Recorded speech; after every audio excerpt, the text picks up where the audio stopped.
So, welcome to our second Doors Open location. Oui, notre deuxième capsule pour les portes ouvertes. And this one comes with a lovely soundtrack. We are ensconced, we are entrenched under the canopy of another heritage building, the Capitol Theater. We're not going to ask them to turn the music off. It's a nice soundtrack. Et ça ajoute au centre-ville. Moi, j'aime ça. Fait qu'on est devant le bloc Albion, comme vous voyez en arrière ici, une structure qui a été construite entre 1891 et 1892. Right.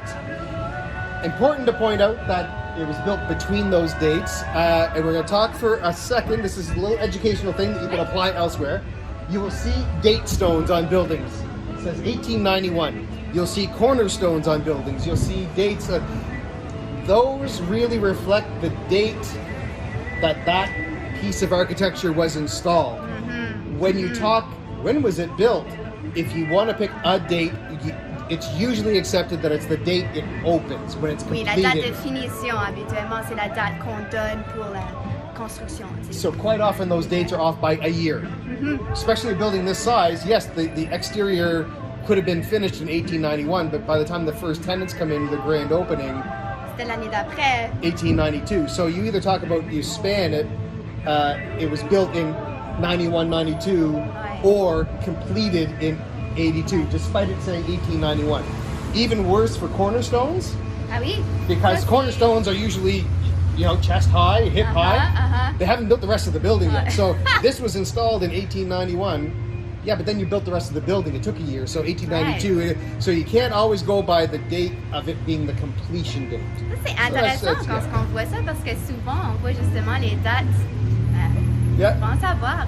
Puis c'est un édifice inspiré du style italien. Il y a des éléments caractéristiques qu'on peut voir qui nous montrent ce style-là. Par exemple, Italianate has arched windows. Oui, les arcs. Quite often, because Italianate, you think Roman, would be full, perfectly rounded windows, but also you'd have what are called segmented arch windows. C'est ce qu'on voit là, puis il y a même une clé de voûte. Fait que c'est des fenêtres à comment tu dis ça, voussoirs. Oui, les voussoirs avec clé de voûte. So voussoir headers. So really you have that nice, it took engineering to make those. You couldn't just throw them up to have that keystone in the middle supporting like they made bridges and other arches that you'd go over. You see them on the top of those, that they're beautiful details. It's made of sandstone, like most of our old commercial buildings on Main Street. Oui, la façade, mais la structure comme telle, c'est en brique rouge. Yeah. So unlike something like Mary's home, which was built primarily out of stone, the walls are thick. This was a brick building with a stone facade put on the top. C'est ça. Puis comme vous pouvez voir, il y a aussi un parapet, puis une corniche très décorée, détaillée. Ça, c'est un autre élément caractéristique du style.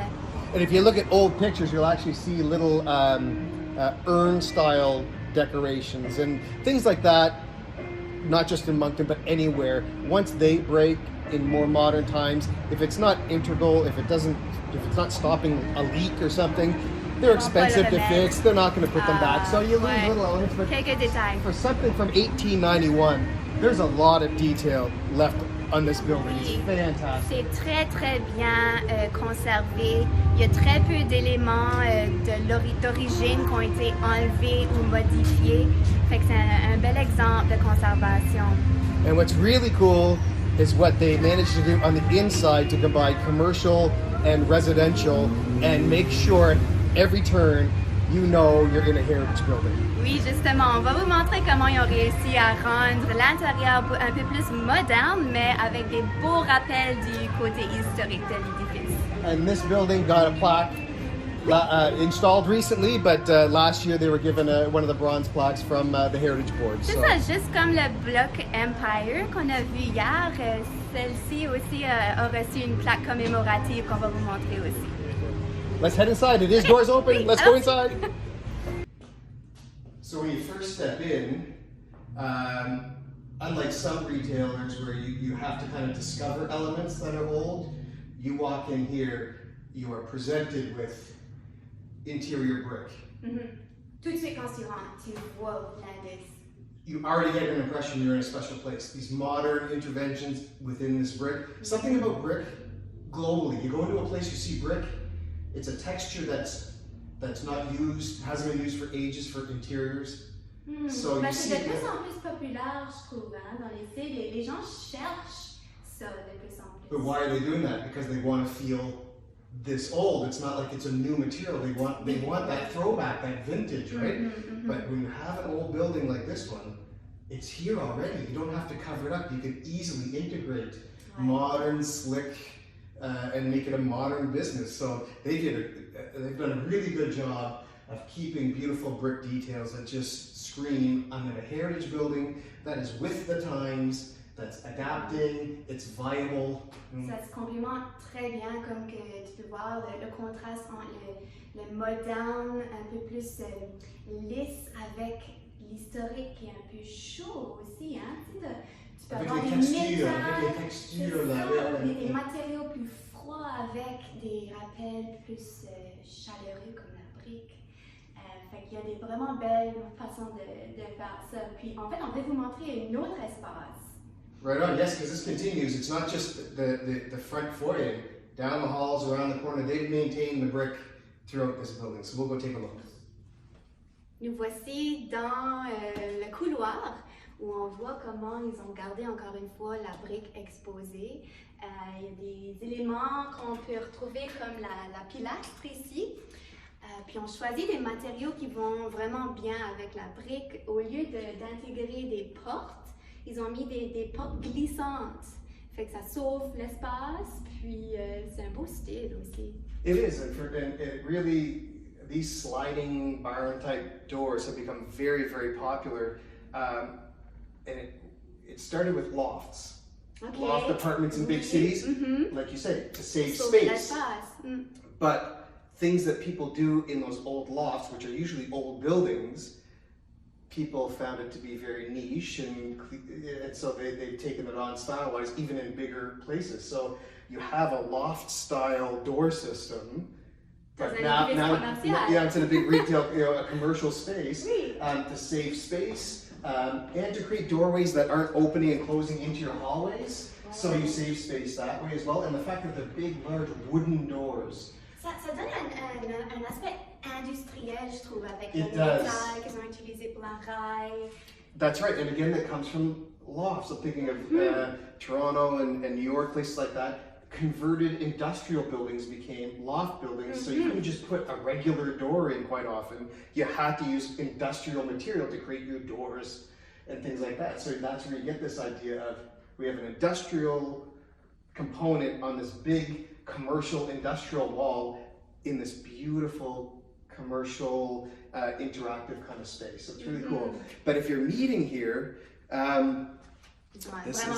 so you just turn down this window and then we'll pop in, but this is what you see as you go through. This is a boardroom. How would you like to have a boardroom like that? Wow. So here we are in the room that really caught our attention. So for this ground level office space that I believe is vacant right now, so there is, so big opening in the ceiling to show the industrial ceiling, the brick walls, a pass-through into sort of a kitchen area, beautiful, beautiful space for boardrooms. So they made sure that anywhere people were meeting, gathering, passing through, had elements of modern with existing heritage. Oui, j'aime beaucoup le bois qu'ils ont choisi pour ajouter des petits détails ici et là. C'est tout la même comme couleur, ça va vraiment bien ensemble. They paid attention to what they were integrating in. The fact that they chose to stop the ceiling at a certain point and not attach it to the brick, creating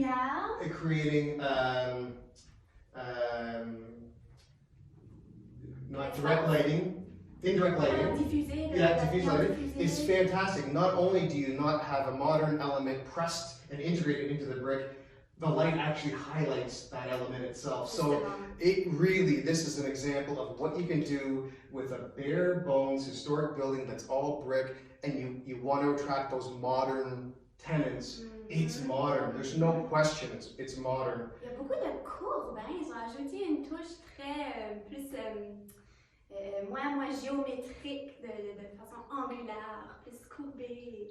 And that's in contrast. So yeah, a lot of round elements, but if you look what the round elements are, they're the new elements. Oui, oui. The angles are your older elements. But I do agree, things like even just something as simple in the decision making of making a big ledge for your whiteboard, you could have bought a whiteboard with a ledge that's already existing. They made this long ledge with the same wood that carries out throughout. So this is a fantastic building with a lot of attention, not just to detail, but the integration of old and new. Just a fantastic job. Je suis d'accord. Fait que là, on va vous montrer le deuxième étage, la section plus résidentielle, pour vous montrer un petit élément historique aussi.